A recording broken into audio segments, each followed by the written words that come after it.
أعوذ بالله من الشيطان الرجيم.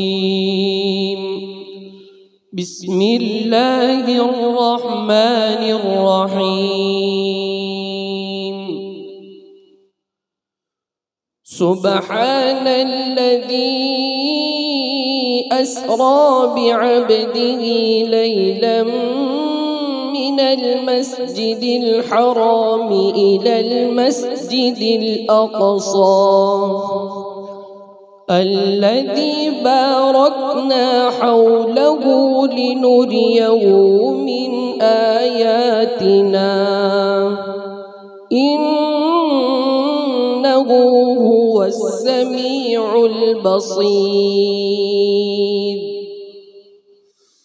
وآتينا موسى الكتاب وجعلناه هدى لبني إسرائيل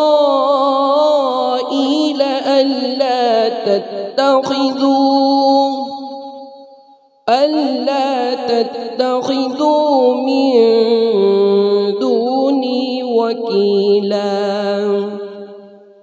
ذرية من حملنا مع نوح إنه كان عبدا شكورا. وقضينا إلى بني إسرائيل في الكتاب لتفسدن في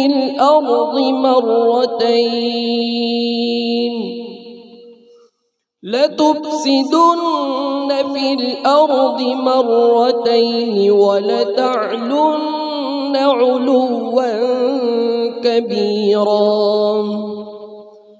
فإذا جاء وعد أولاهما بعثنا عليكم عبادا لنا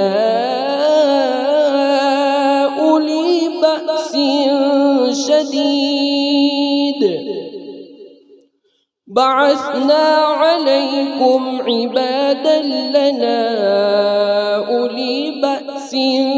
شديد فجاسوا خلال الديار وكان وعدا مفعولا.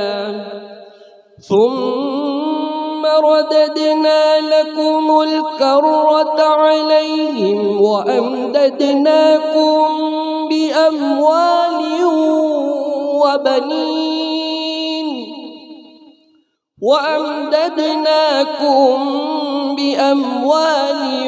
وبنين وجعلناكم أكثر نفيرا.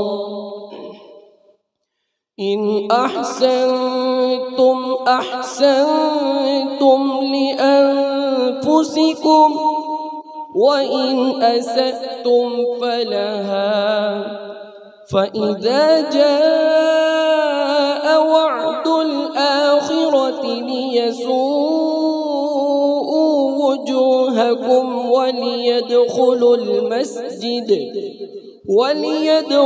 المسجد كما دخلوه أول مرة وليتبروا ما علوا تتبيرا. عسى ربكم أن يرحمكم وإن عدتم عدنا وجعلنا جهنم للكافرين حصيرا. صدق الله العظيم.